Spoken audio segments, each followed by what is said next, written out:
الآن يمكنكم المشاركة في مبادرة الأيام الرقمية تحت شعار انطلق بقوة مع جوجل، والتي يتناول فيها خبراء جوجل عناوين جديدة أسبوعيا مثل السحابيات، مهارات من جوجل، أندرويد، فلتر، ذكاء الآلة، فايربيس، ديزاين ثينكينج، مقسمة إلى دورات وورشات عمل يومية بالإضافة إلى مسابقات أسبوعية. شاهد الأيام الرقمية مباشرة على اليوتيوب وشارك رأيك وأسئلتك مع خبراء جوجل، واحصل على شهادة حضور في كل محاضرة تشترك فيها. هذا وأكثر من الأحد إلى الخميس ابتداء من الساعة 9 بتوقيت دبي عبر الرابط المبين youtube.com/gdgmena.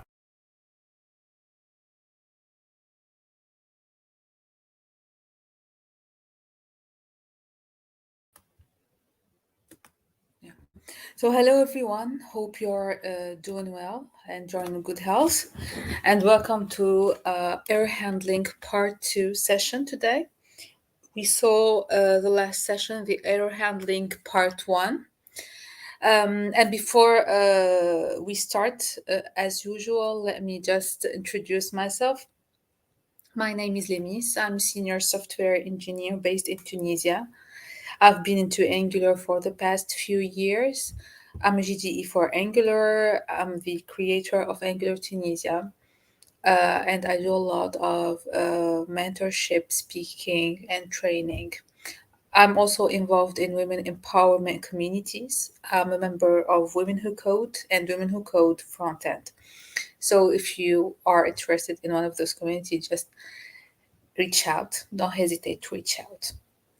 And without further ado, let's jump into our session, and I will start by refreshing our ideas together about the things that we learned in the previous session. So the first thing we learned, I will highlight the most important things as a reminder for everybody to make everyone able to follow. So if you missed the last session, no problem. I will remind you of the most important information that you should keep in your mind, okay? So the first important thing before we dive into air handling strategies is the contract of the observable itself. And I will start by presenting the marble diagram in order to explain the observable contract. So this is the marble diagram. Okay, so you find always the input observable. This is the timeline of the input observable or the source observable. This is the timeline of the output observable. And when I say output, the observable resulted from this operation. Okay, and here is the box representing the operator. And we have here the values emitted by the source observable, and here the values emitted by the output observable. So this is the marble diagram, and we have like two final status. The first one is the completion. So this vertical line represents the completion of the observable. And when we say completion, it's completed successfully, okay, with no errors. And here it's completion with errors. Okay, so here it's the errors status. So we have two final status, whether completion or error. And after those two statuses, the observable will no longer emit values. Okay, so it's like a final status. No values will be emitted after the completion, and no values will be emitted after the errors. Okay, so the observable error out, and then it closes the stream immediately. Okay, the error is a closure in itself. You can see this like this. And whether one of those two statuses can occur, okay? Whether you have a completion, a successful completion, or an error, okay? So we cannot have an error and a completion at the same time. So whether it's completed successfully with no errors and no values will be emitted after that, whether it errors out and no values will be emitted after that. This is the contract of the observable. Now, let's see how we can handle errors. And as I said last time, handling errors determines the failure or the success of your application. It's something really important. Delivering an application that only handles the happy cases is not something good.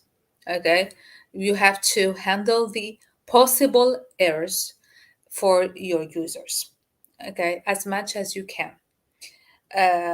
So how we can handle errors with RxJS? This is the question.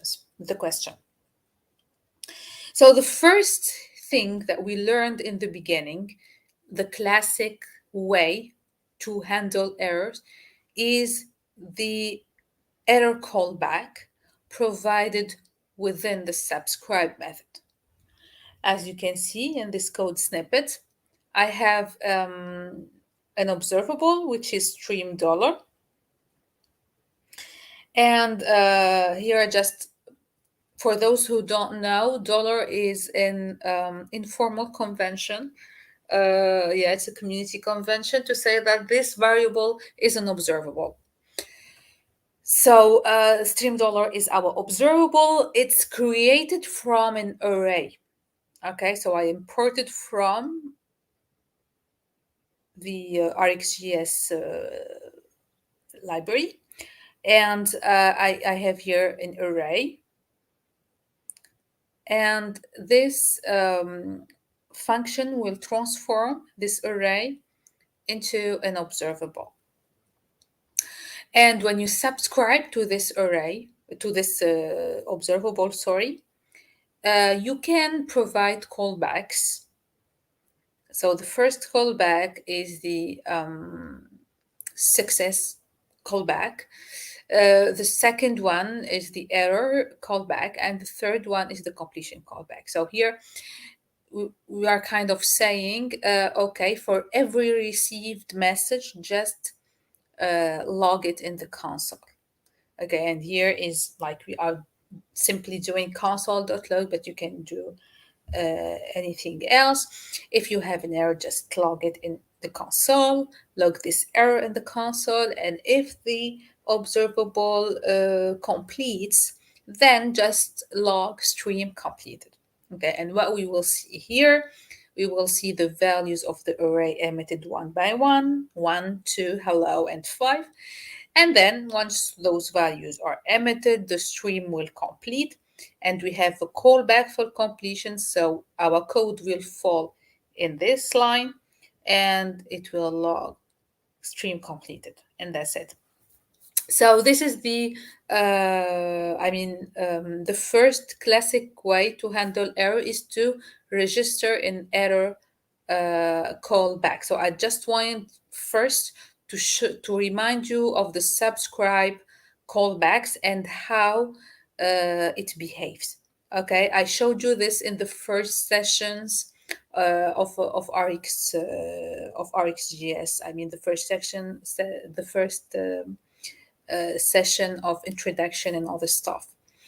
Now let's see here the subscribe. Okay, we learned this in the last session also. So all of this is like I'm kind of reminding you of what we saw last session.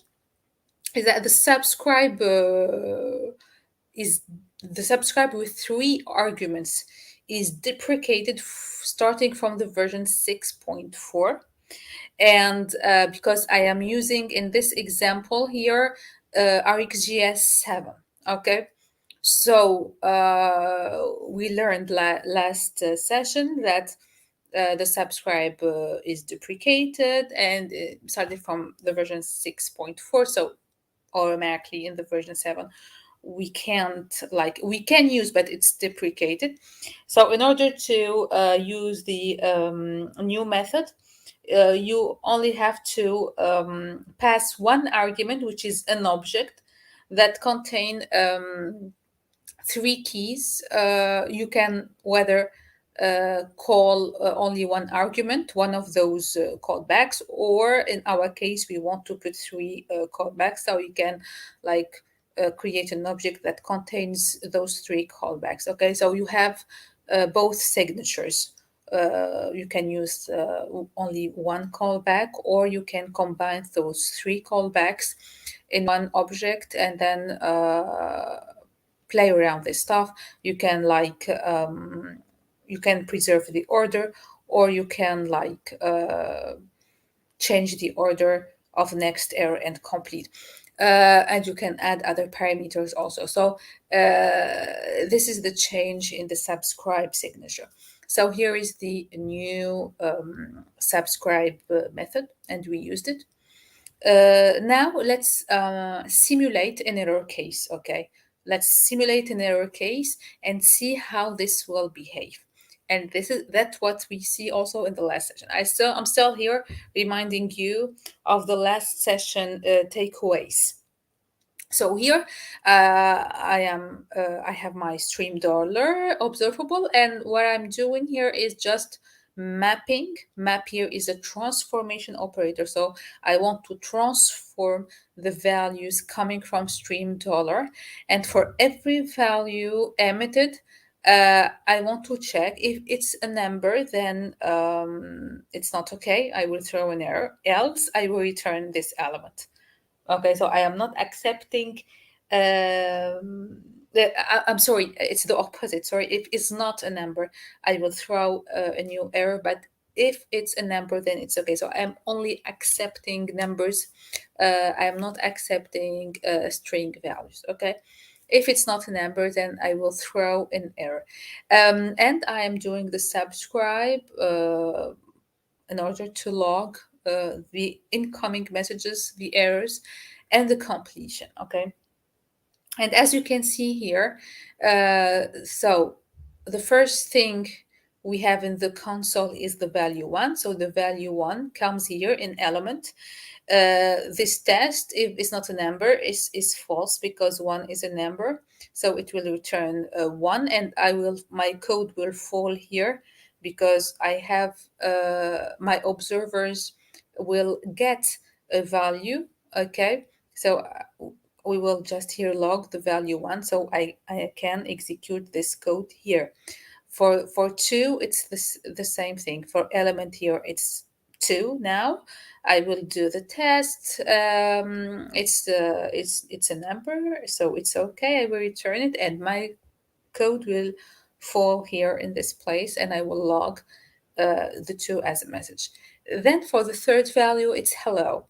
So element here contains hello, and the test, if it's not a number, will return true. So the program will throw a new error, which is hello is not a number. So you will see here in the output, hello is not a number. So the code will fall in the second callback, which is this one, console.log error.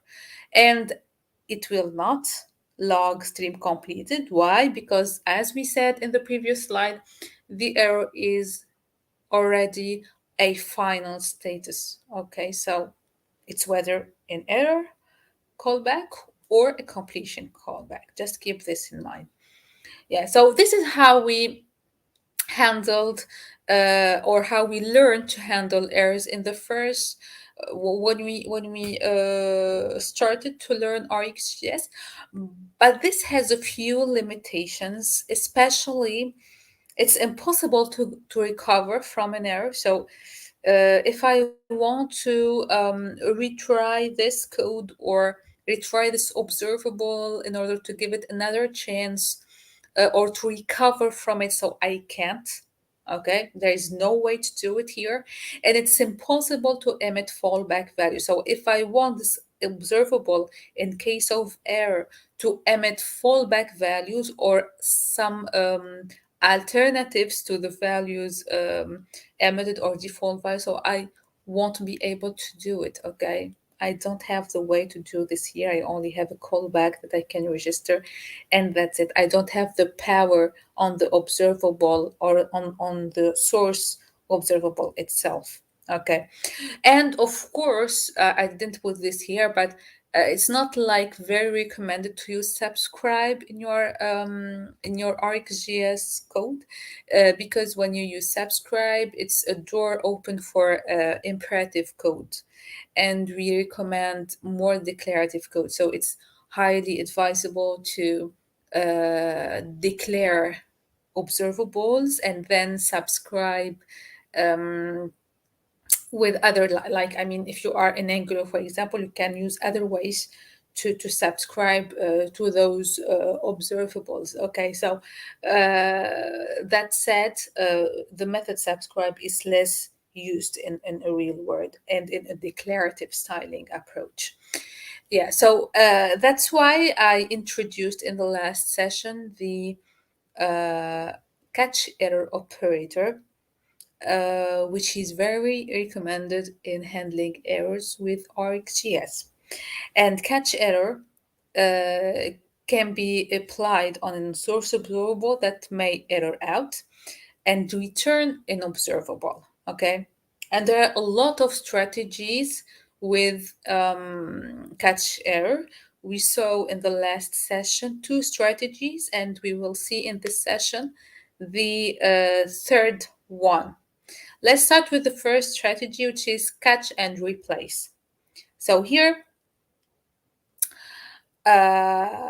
stream dollar have stream dollar, which is my observable. I have here my code that will throw an error in a special case when my values are not a number. And here I am calling catch error on the source observable. So first thing, if you have an observable that may error out, so you can apply catch error on this source observable. What will catch error do? Catch error will behave like the source observable if there's no error. It means that, sorry, if there's no error, it will return the element as it is. If there is an error, then it will execute the error function, which is the function given as a parameter. So here, catch error takes as a parameter an error function here. So what we should do when the error occurs? So it's this code, okay? What I should do when an error occurs, and returns an observable. And this is very important, and I will tell you why. So here I have, for every error, I am just logging the error, okay, with a label before catch error, just to say that this message is coming from the catch block. And I am returning here values.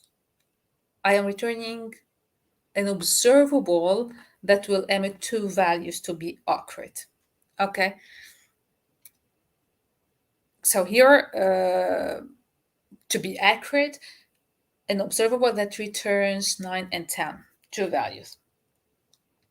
And what does it mean? It means that we will replace the source observable by this one in case of error. So let me just execute this code with you and explain further the behavior of catch error in this case.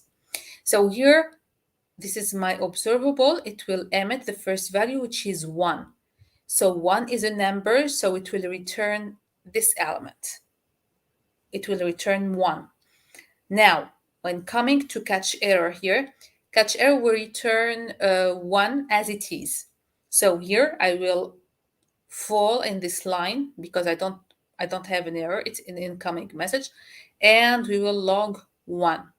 For the value 2, element here contains 2. It's a number, so it will return the element. Catch error will not execute this factory function because again, it's a normal value. It's not an error. So it will return this value as it is. So as long as it's not an error, catch error will forward the value to the observers. So here my observer will just log this value, which is 2. So we will log here 2. For the third value, which is hello, element here contains hello. Hello is a number. It's not a number, sorry. So it will throw new error, which is hello is not a number. At that point, catch error is happy because there is an error. So it will not just forward the value to the subscribers. It will do something.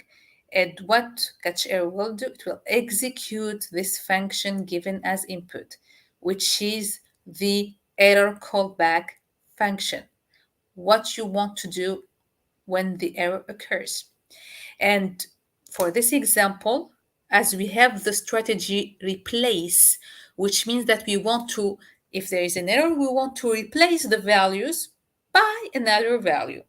And here I will just replace this stream with this stream of 9 and 10.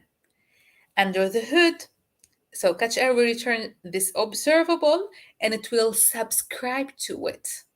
So that here I have catch error and the error. As you can see here, it's logged in the console.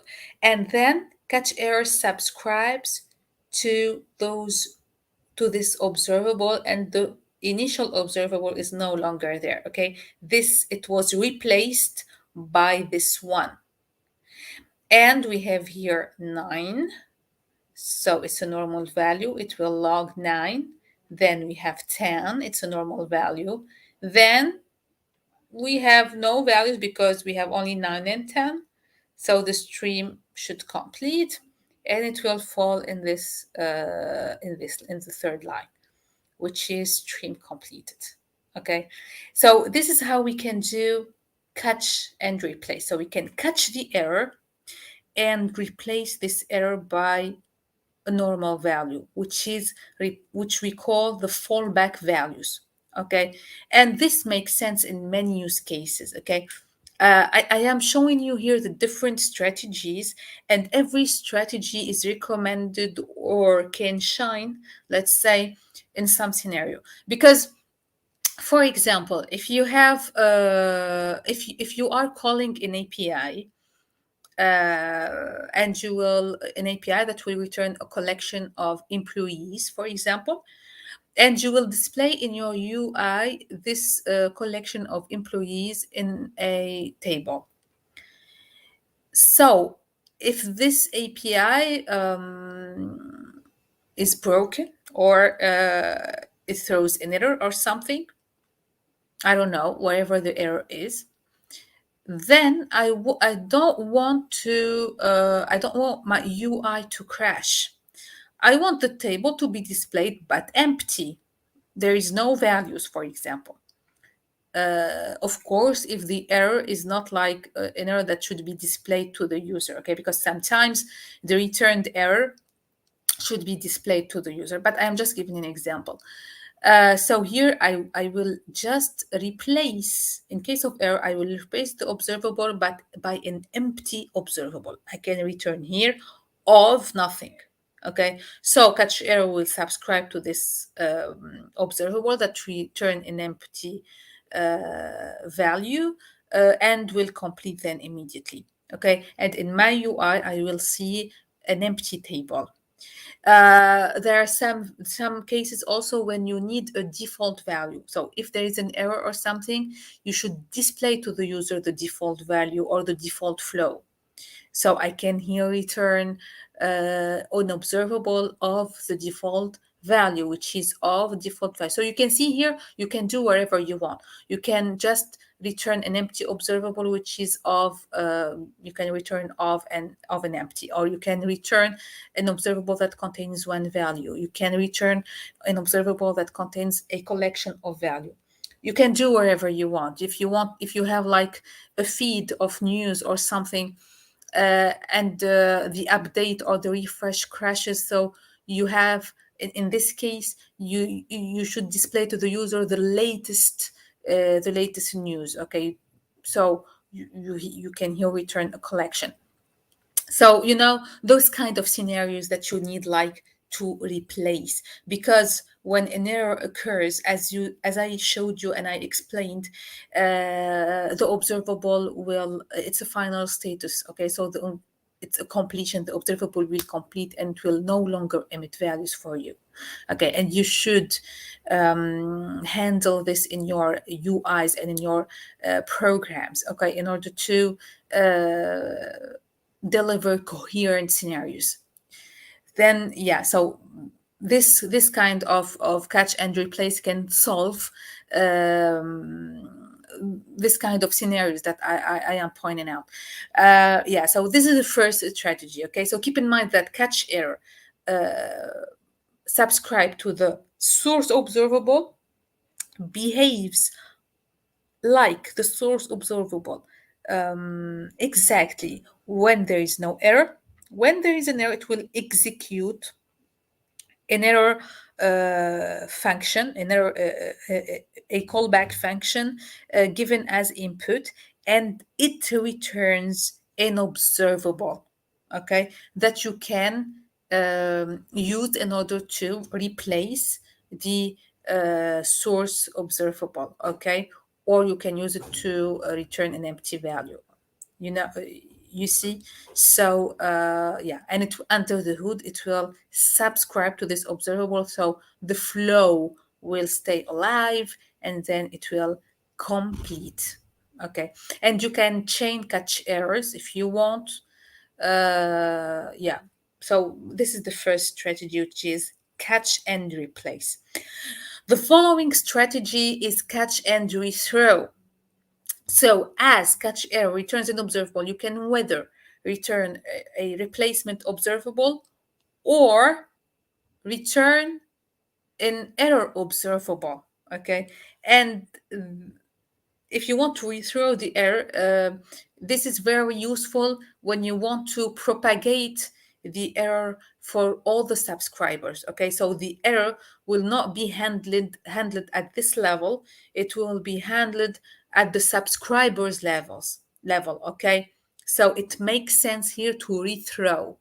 Okay, and this is very like important. If you have like your code that I don't know, will download a file or do something specific like this, and this code specifically crashes, then you can register the catch error, throw the error, and at the level of the component that initiates the download, you can like handle this error and display a pop-up message to say that there is a problem with download, which is like, and you give the details or something. Okay, so here it's very important when you want to catch at the level or to handle at the level of the subscriber. So you want to rethrow. And how we can rethrow? So we can use, we can just return throw error. Okay, and throw error creates an observable that will error out immediately. Okay, this observable will error out immediately. And as you can see here, we have in the console output 1, 2, we log the error. Then we have, hello, element contains hello. There is an error here, which is thrown at this level. And here in the catch error, as usual, we just log catch error, hello is not a number, and then return throw error. So it will, catch error will return an observable that will error out immediately. So the observable, our code, will fall in which level? In this error level. So it's this, in this error callback, and it will just log the error. Okay, hello is not a number. And then it's the shutdown, it's the final status, it's not completed. Okay, it's completed, sorry. Yeah, so this is the second strategy, which is catch and rethrow. And we saw also in the last session that as we are working with RxJS 7, this method is deprecated. Okay, so instead of using throw error and directly put the message of your error, so here you can use a callback function instead and return an error with the details. Okay, so this is what we saw. Yeah, at this level, I really try to summarize what we did in the last session with example, because in the last session we saw some live coding.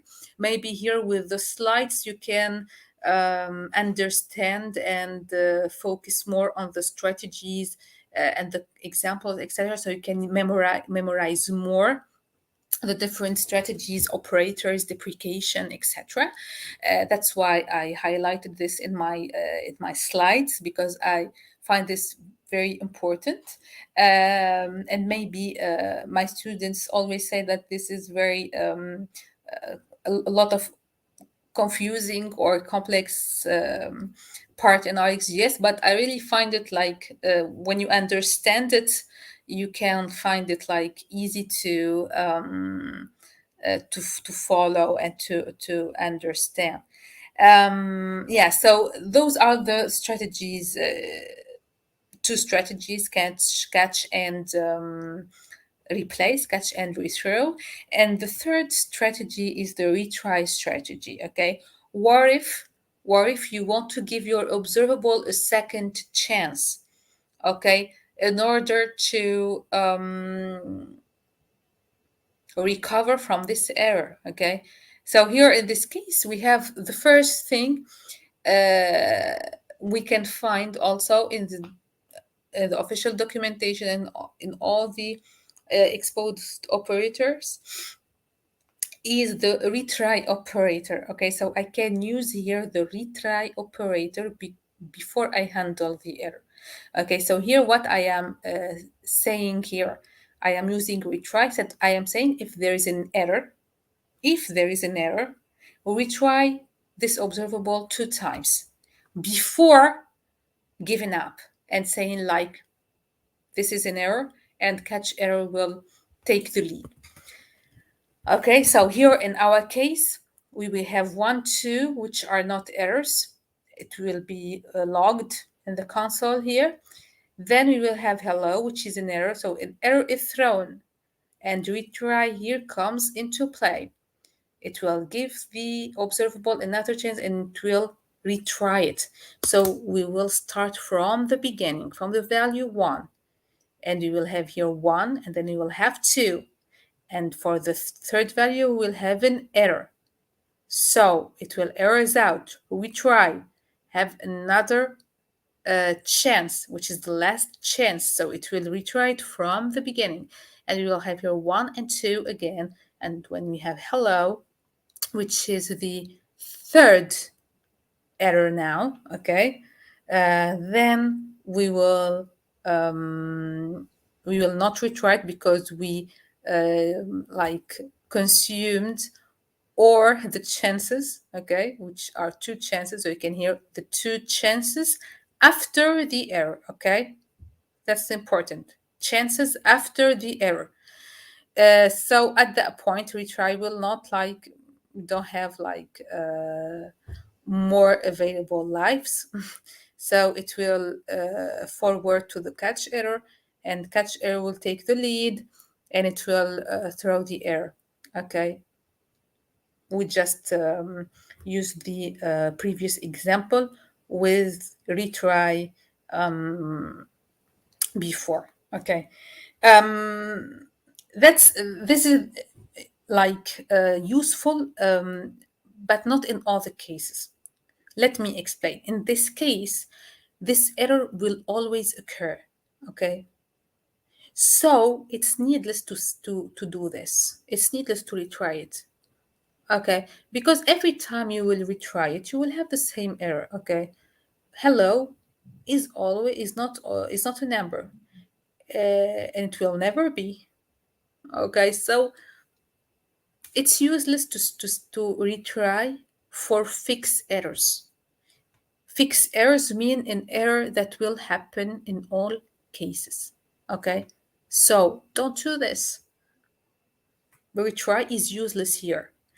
However, for HTTP requests, for example, that returns errors, sometimes it's systematic. There are some problems in the back end or at some levels that will return an error systematically. But in most cases, there are errors that can be fixed, like for example, the server is down. Okay, it will not always be down.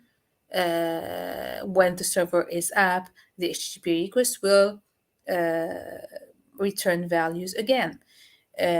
When there is a problem in the backend, when there is a problem in the memory, when there is a problem, I don't know, in some of those environmental issues, then yeah, in this case, it really makes sense to retry, because I believe that if I retry, maybe things will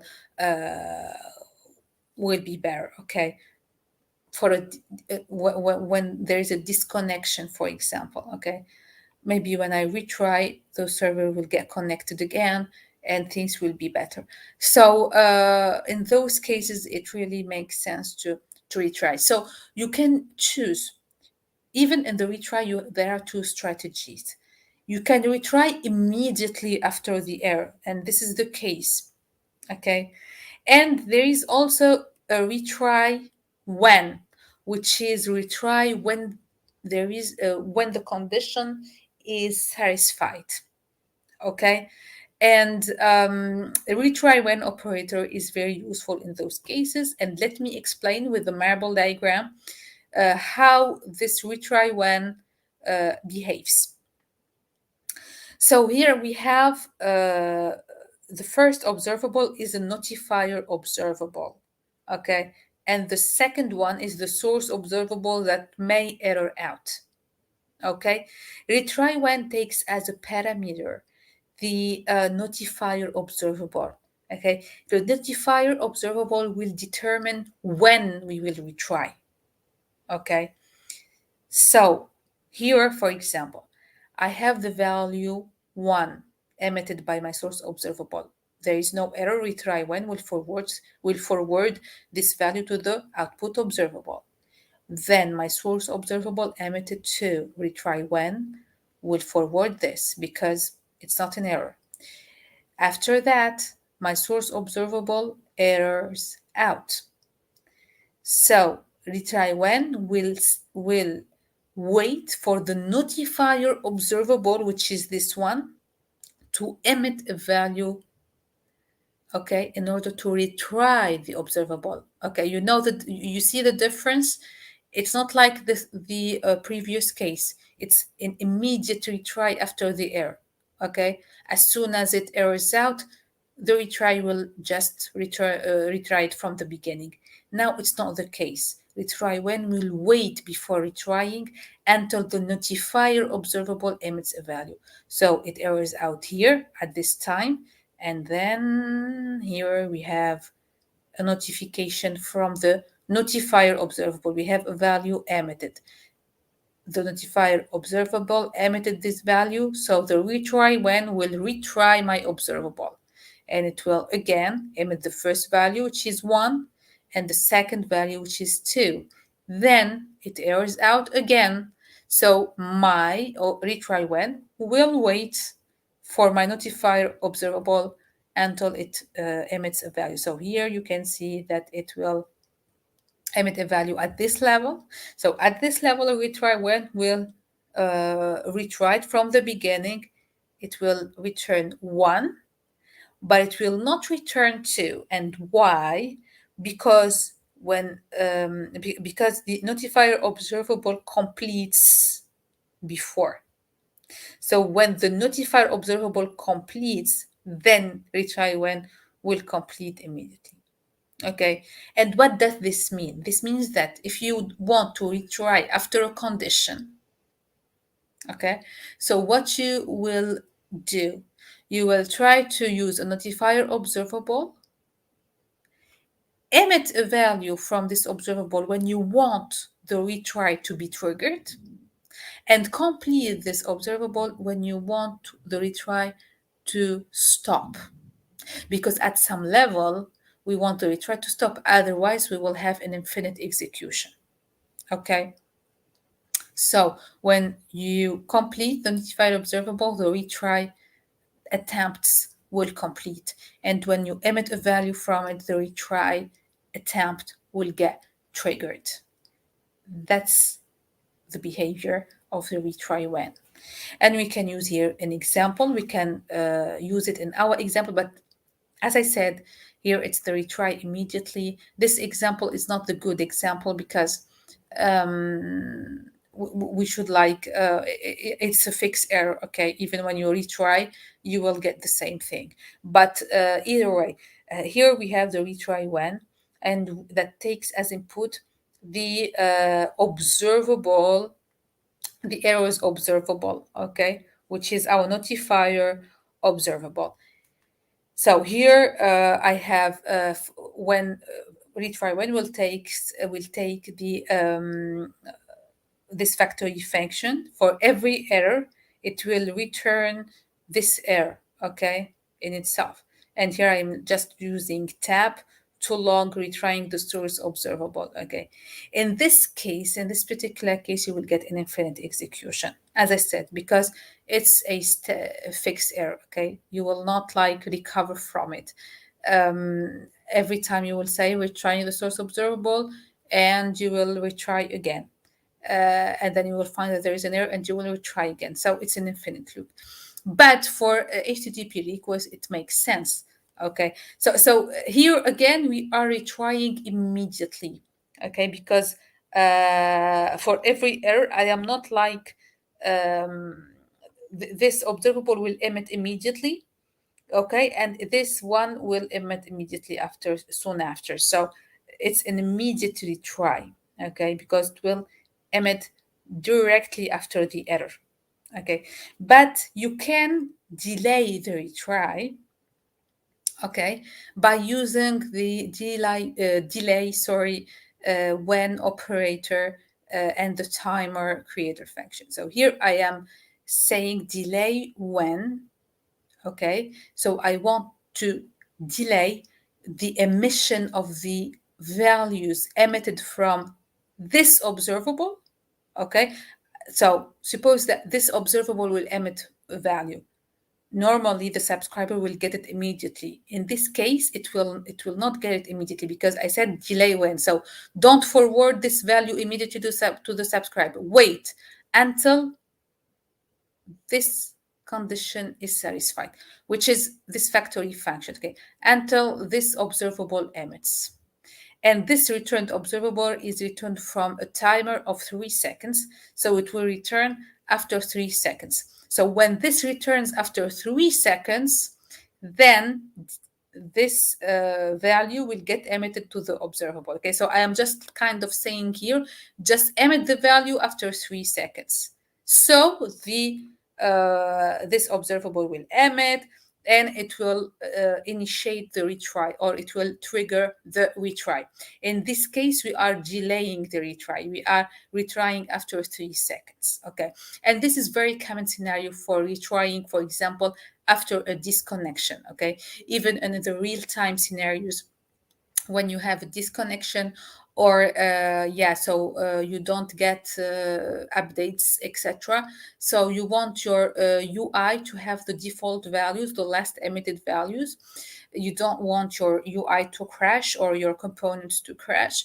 And at the same time, you will try to, in the background, trigger the HTTP request in order to tell the server, are you alive again or not? So you can delay this after a reconnection interval. Okay, so, and the reconnection interval in case of disconnection is always configurable, okay, in the real world, okay, because it depends from the environments. For productions, for example, environments, you can retry after 2 seconds, 3 seconds. I don't know, but maybe for QA environment or dev environment, you can tolerate more time. So yeah, so this has a lot of sense in those scenarios. Okay, the fault tolerance and how you can recover from this kind of errors. So this is in short like the three strategies: catch and use the catch error, and replace the observable in order to return this replacement observable. And I said that this is very useful when you want to suggest fallback values or emit fallback values, default values for your stream. You can use catch and rethrow with catch error and then return throw error, which will create an error observable for you that will errors out immediately, and then it will propagate the change to the observers. You can use this when you have when your error can't be handled at the level of the at the level of I mean when the error is thrown, but at the level of the subscribers. So use this when you have to handle the error at the level of the subscribers, and when your subscribers should be aware of this error. And there is the retry strategy, which is the third strategy. It's kind of saying that I want to recover from this error and to give my observable another chances in order to get updates and get successful emissions. And this is very useful, as I said, within HTTP requests. And there are two sub strategies if you want, whether to retry immediately or to retry with delay. Okay, and you can even retry in a specific moment using the retry when. So you have the retry operator, the retry when, will retry with a condition, and you can even use retry when for immediately retry, as I showed you in the last slide. And there is also the retry when combined with delay when and timer that will retry your observable after some delay. And as I said, this is very useful in with HTTP requests and real-time scenarios. That's it. So that's all I have to tell you today. Those are the error handling, different error handling strategy. It was like a journey or a trip into error handling operators and methods, strategies, patterns, and the use cases of every strategy, if you want. I hope that you enjoyed this session and learned the behavior of the different strategy and the different operators and when to use every strategy. Thank you very much for having me. And if you have any question, don't hesitate to reach out on Twitter, or on LinkedIn or Gmail. And that's it. Thank you. Thanks a lot.